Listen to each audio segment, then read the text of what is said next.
welcome to the magic word. With me at this time is no one, because I had technical difficulties with the Damon Leigh interview. It kind of didn't work until we started. Oh, it doesn't matter. I got most of it, but the start got cut. So all you've missed is that I asked Damon what he feels about having the reputation of being kind of like Northwest Wrestling's dad. And we got talking about mortgages and stuff like that. So sorry about this, but welcome to the show, and we'll get over to Damon now. Kitty.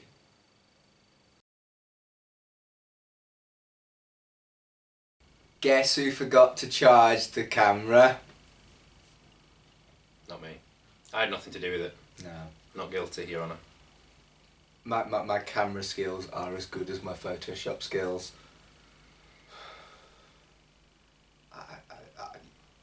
Anyway, yeah, you were talking about being, having a mortgage and all that shit. Yeah. I've been labelled as... I say I've been labelled to. I've also sort of quite enjoyed the sort of label of being everybody's dad and sort of being a figure of responsibility within the Northwest. I mean, I say the Northwest, it's mainly like Future Shock and GPW really, because there's not much sort of that I do outside of that. But yeah, certainly among the lads around here, and yeah, it is a bit of a running joke, which I quite like. Well, it's always lovely to have you in the locker room, and I think people are genuinely kind of, you're right, genuinely look up to you and think, wow, if Damon can be involved in wrestling and not be a fuck up, then there's hope for the rest of us, you know?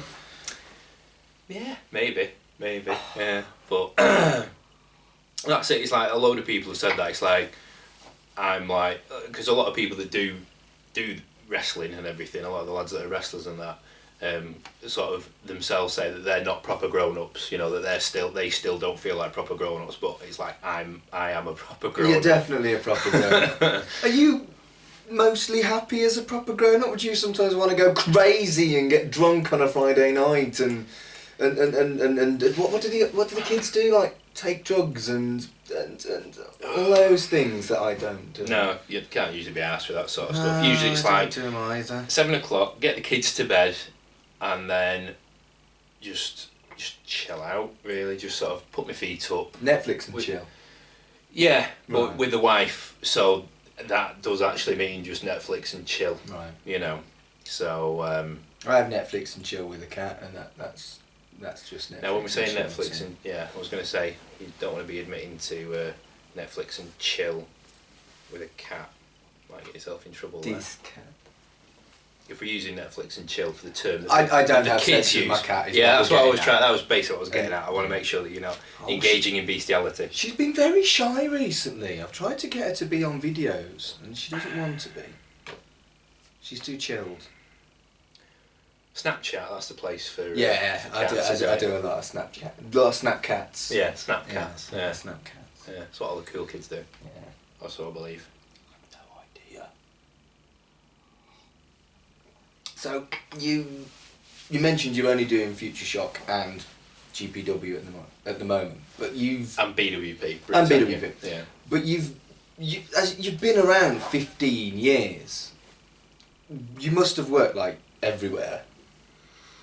I've done a lot of places over the years. I mean, to be fair, I've probably wrestled a lot of places that sprung up, did a couple of shows, and then disappeared. Like at one time, I used to sort of keep account of like the different promotions that I'd wrestled for, but it was just sort of a list of meaningless initials and that didn't really have any sort of relevance. How many do you reckon there are? I don't know. To be fair, over the last 15 years, there's more promotions that have gone out of business than that are still running now. I mean, now the state of British wrestling's the strongest it's ever been. You know, there's promotions, there's good, well-established promotions within sort of a short drive of pretty much everywhere in the UK.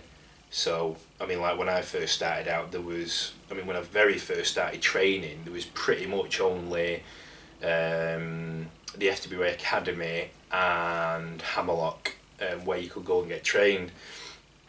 And me and my mates were like looking at possibly going down doing one of the week-long camps at the FWA Academy, but that was involved a drive to Portsmouth, and I was living in Leigh with mum and dad at the time and didn't have a car, so it was like just a nightmare. I mean, I was in the process of learning to drive at that time and sorting a car out, so it was a plan for during the summer to go and do one of the summer camps with some of my mates.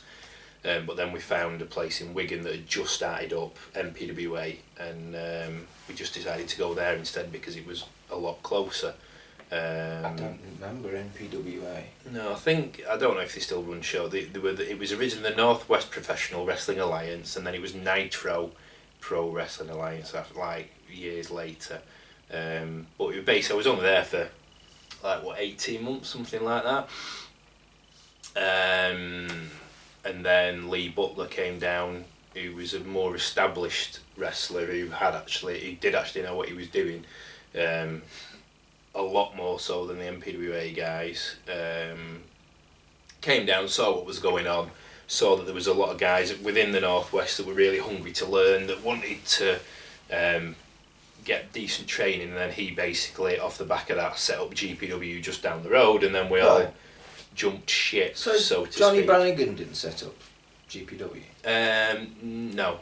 He's always been there since the very start, as have I, but he didn't start up. It was Lee Butler that started it up, and then what basically happened, I mean, like, me and Johnny have been heavily involved from the very beginning. Pardon me, like, Johnny very nearly started up his own promotion, because he actually left MPWA, like, he walked out on one show when it was supposed to be me against him, and the promoter had booked us in a main event ladder match and forgot to sort a ladder out, and also didn't work out how we were going to secure a belt to the ceiling. He just assumed that we'd be able to sort something out, so yeah, that was good. And so yeah, turned up, it was like, we've not got a ladder, we don't know even if we get a ladder how we'd secure a belt to the ceiling. So Johnny was like, alright, sod this, I'm off, and literally walked out of the promotion, didn't see him again. And then we hung around for a little bit, and then Lee Butler showed up, set up GPW, we all went there, and Johnny sort of came back, to wrestling after sort of walking out. So we'd all been there from the beginning, but over the years... What did you do if you've got no opponent, no ladder? As is the case with British wrestling, you just have to go, right, let's make the best of it. So what we did was, it was because Johnny was the champion at the time, I think, so we vacated the belt, and then it was a vacant belt. I was number one contender for it, so I just threw out an open challenge to anybody, and then Tom, what was it? Wrestled as TJ Kane for GPW, but at the time I think he was wrestling as Tomahawk. Yeah, we all had good names back then. Were you Damon Leigh? Were you always Damon Oh Leigh? Yeah, Dangerous Damon Leigh, DDL, in later years, Deadly Damon Leigh. That's so we can differentiate which one's the goodie and which one's the baddie. Yeah, that's the key. Dangerous Damon Leigh, good guy. Deadly Damon Leigh, boo, bad guy. Okay, so there we know. Now we know. Everybody knows. Make a note of that one. Sick of telling people. It's pretty clear. Yeah, so... where was I? You were talking about how you've managed to Tomahawk challenge you. Oh yeah, and then he came out, we wrestled, I beat him. We're MPWA International Champion. Okay. I think that's what they went with. Yeah, and then I won that, and then hung around for a bit, and then yeah, we all went to GPW. Happy days. Yeah. You see, I don't have any stories about these kind of places that were just... How can I put this nicely? Crap.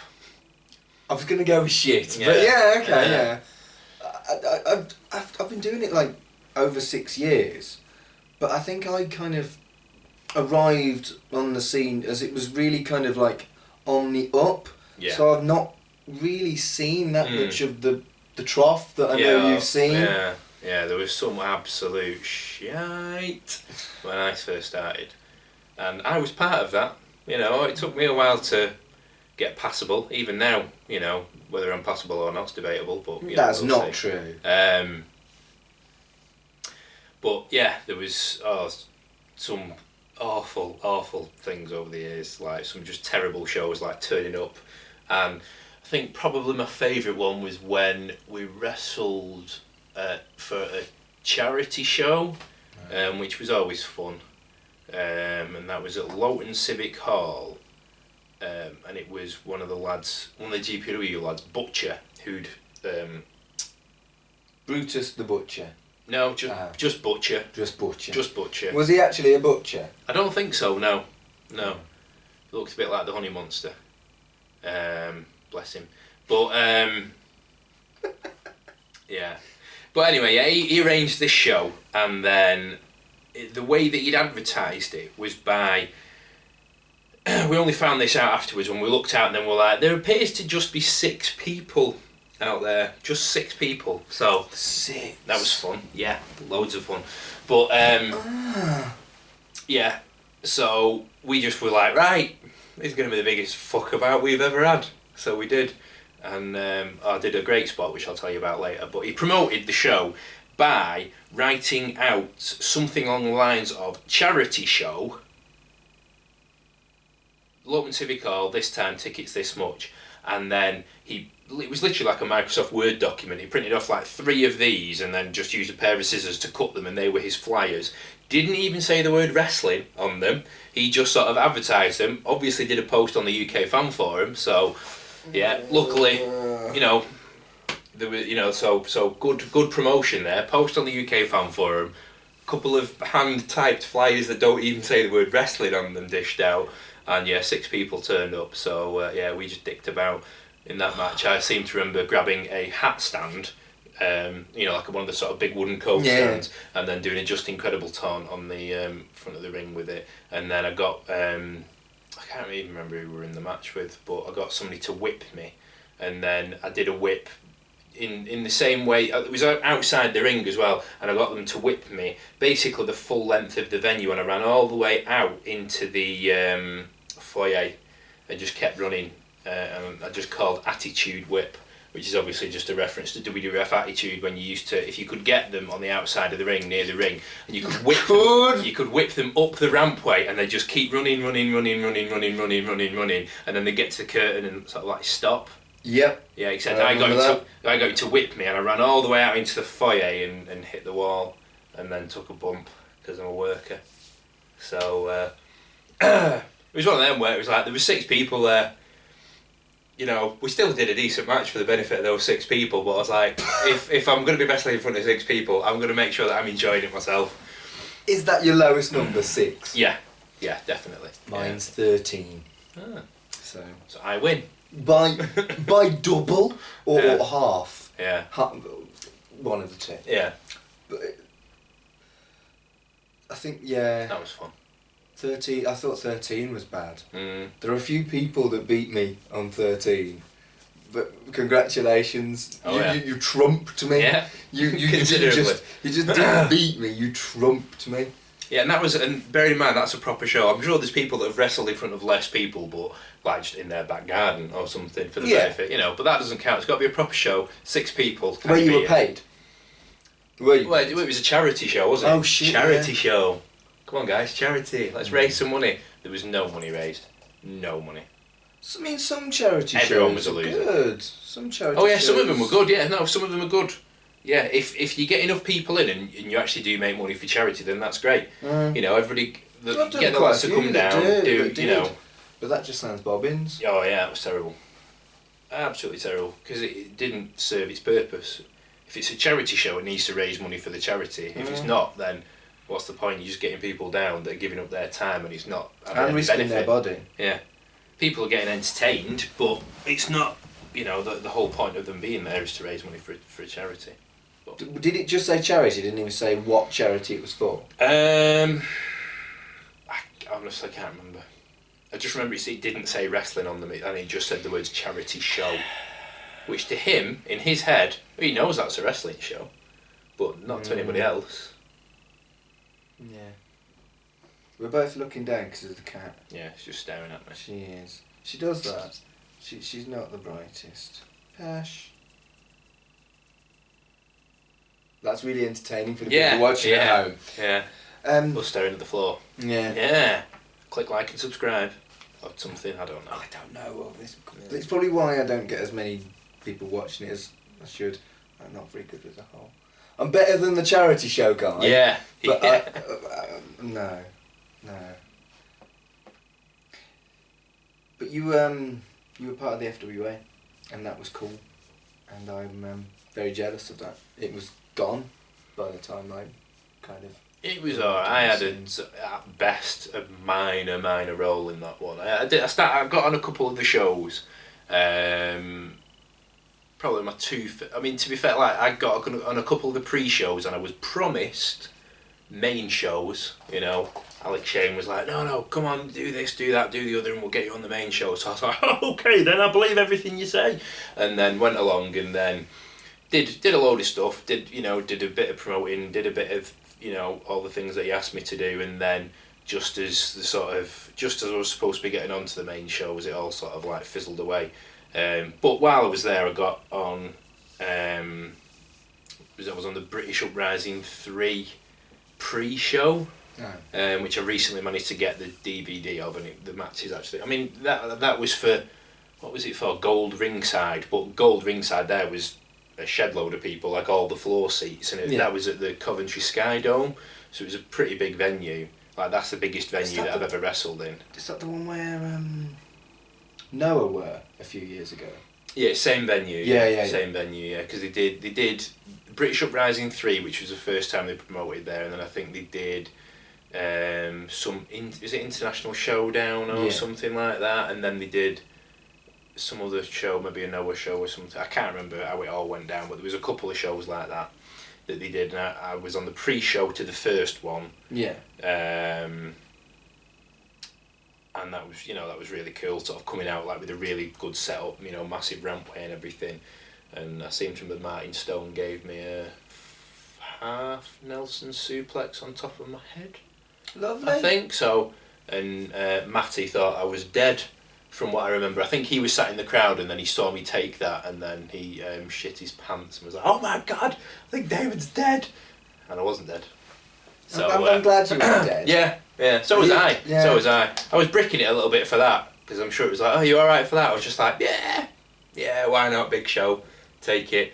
And then so I took that, and then I remember rolling out of the ring and lying on the floor and thinking, Jesus, this is freezing, because it's an ice rink. So we're lying on the floor, obviously selling this big suplex. I'm just thinking, I feel like I'm getting hypothermia here in my little pair of spandex shorts, lying on top of a wooden board, which is on top of solid ice. So I was just lying there going, oh my God, I want to get up, but I've got to stay down. I guess that's the thing. When it's the summer and you're all in your pants and you're all, it's a lovely warm day, and I'm in a fucking tux, and I'm like, oh. But in the winter, I get my own back when you're in your knickers, and I'm all lovely, snuggly warm with my jacket on. Yeah. It's opposite for me. I know. It reminds me of one particular show that I did for Great Bear a while back, where I debuted before I had my amazing entrance cape and hooded cape. I debuted an entrance fleece because it was freezing, and I didn't want to walk out. I didn't want to walk out in just my trunks and everything. So I was that cold. I was just like, right, entrance fleece. So I walked out and made my entrance wearing a fleece because it was really cold. That's probably also because I do stuff like that it gets me the everybody's dad label. Yeah, that was quite daddish. Yeah. Didn't look good, but it was practical. Kept me nice and warm. Yeah. So that's all that matters. And it was Great Bear where you basically started being deadly, wasn't it? It was, yeah. 7 deadly suplexes. I loved working the Great Bear shows. It was brilliant. Jared gave us loads of freedom to basically sort of do whatever I wanted. Tried loads of different stuff. Came up with loads of sort of little things off the cuff. Just basically sort of let me try things out. It was there where I sort of really enjoyed being a bad guy sort of thing. It was the first time where I'd really sort of done it to any sort of great length and tried it out, and I really felt like it was completely sort of new direction for me to go, a new direction for me to try. I loved it. I loved watching you do that, and you were so beautifully pantomime. Oh yeah. And, Mm. and that's your kind of philosophy on wrestling. Yeah. Right? It's Yeah. pantomime. It's not a fight. No, yeah. It's like for obviously different people. For me, it's like you've got to sort of give people something different. And I'd always sort of class myself as a sort of pantomime villain. Like, I want the kids to sort of laugh at my expense. Yeah. You know, they're laughing at me. Yeah. I'm not making them laugh and we're in on the joke together. Like, I'm making them laugh at my own expense. Yeah. So that, because there's sometimes when, I think you've got to get that sort of balance right to be a comedy heel where people aren't, you know, where you're still being a heel. You know, where you still getting and you don't booed want for sympathy. it. Yeah, you don't want to be you want to be sort of getting that reaction where people are laughing at you and disliking you and laughing at you for what you're doing. And it's, I think I sort of get that, you know, trying to sort of tick those sort of boxes and using me sort of, getting me inspirations from different places and not just from wrestling. Like, I always sort of say that a lot of my character and mannerisms as a heel comes from John Cleese in Fawlty Towers. Like Basil Fawlty just being that sort of frustrated and you know, when things are going wrong, and to sort of have that sort of mannerism rather than just always taking your inspiration from, I like this person because he's a wrestler and he, you know, and just taking copying wrestlers, sort of look for inspiration from other places, from film characters, from different things like that. Yeah. You know, and see the way that you can mould it into sort of a particular wrestling character. Yeah. I mean, you've seen me do my bad guy once, and I'm so pantomime. Yeah. Where did I see you do that? It was a charity show in Manchester. Was it mine? Yes, it was yours. Ah, right, yeah. My charity show. Your charity show. Yeah. I hit Sam Bailey really hard. I loved it. Yeah. Oh yeah, I do. Yeah. That was good. But I just have... I don't understand why, if you're playing a bad guy, you still want to be cool. You're not... I mean, times, at the end of the day, times change and different, you know, it's like you look at WWE now and it isn't like the old good guy, bad guy. The lines are getting blurred and there's grey areas and things like that. And I realise that, you know, your audiences evolve and it's not, you know, it's not a product that's set in stone and this is the way you do things. You have good guy, you have bad guy, you know, and you have to follow the same set format. Things do change and you can have... you know, bad guys which people appreciate and all that sort of stuff, and you know, if that's what people want, and that's what, you know, people are going to get, because that's what people are going to provide to the audience. But I just think it's important to have different things, and that's why I have my particular route that I go down, because I can, for example, get in there and put on the sort of match that, say, Jack Gallagher and Zach Gibson put on, you know, like those two go in the ring and I'm just sort of like, oh my god, look at what they're doing, that's amazing. Yeah. You know, and if I tried to do that, I'd look a right dick. No, you know? I don't think so. Well, no, I would. You like, wouldn't perhaps look as quite as good as either of those two, but you'd be pretty close. But I can go out there and do the sort of pantomime dickhead routine. Yeah. And get a great reaction for doing that. You do. And that's different from what they're doing. I'm sure if either one of them wanted to try and be a pantomime dickhead, I'm sure they could do it, you know, spiffingly well. Luckily for me, they don't want to do that, so I've got that, you know, corner of the market sort of thing. So that's my bit. No, I think you're right. I think that's what wrestling is about. It's about finding your niche. And that's kind of why I stopped training, because I was getting to the point where I was vaguely getting somewhere, but I'd already got my niche. My niche happened to be shit magician commentator, but I'd got it, you know, and it was mine. So there was no point in me learning to wrestle anymore. Yeah. And I was old.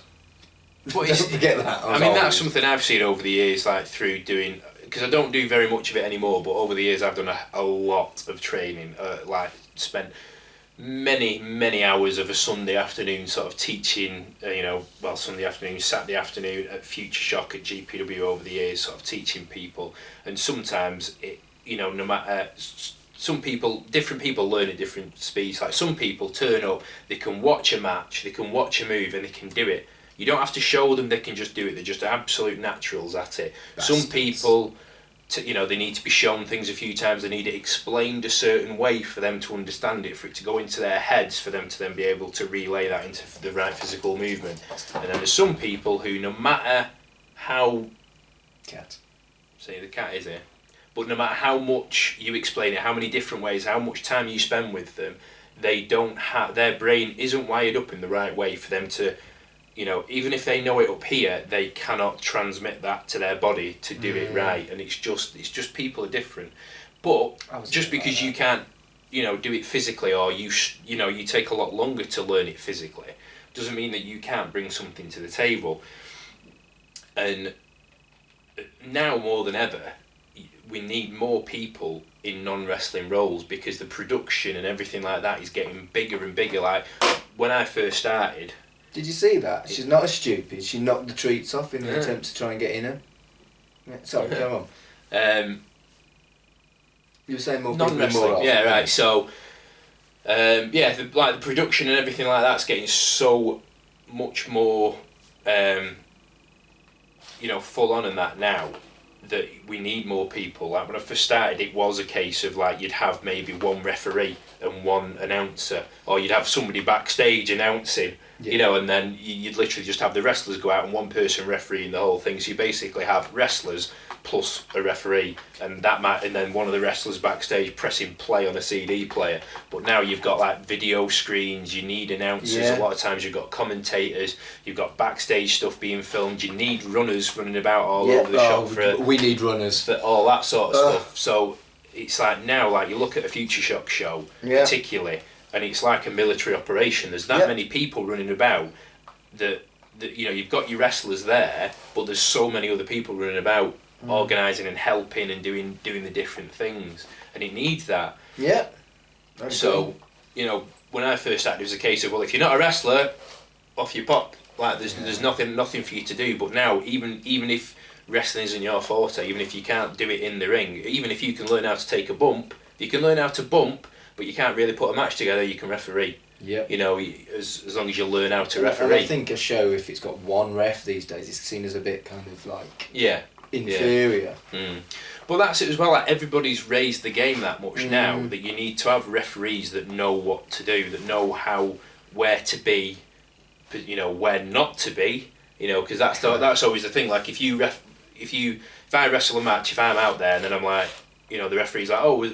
Was that alright? And I was like, oh, didn't even see you out there, brilliant. Yeah. You didn't get in my way. It wasn't a case of, I'm going to whip someone to the corner and, the ref's in the way, right, just wait and move, or, doing any of that sort of stuff.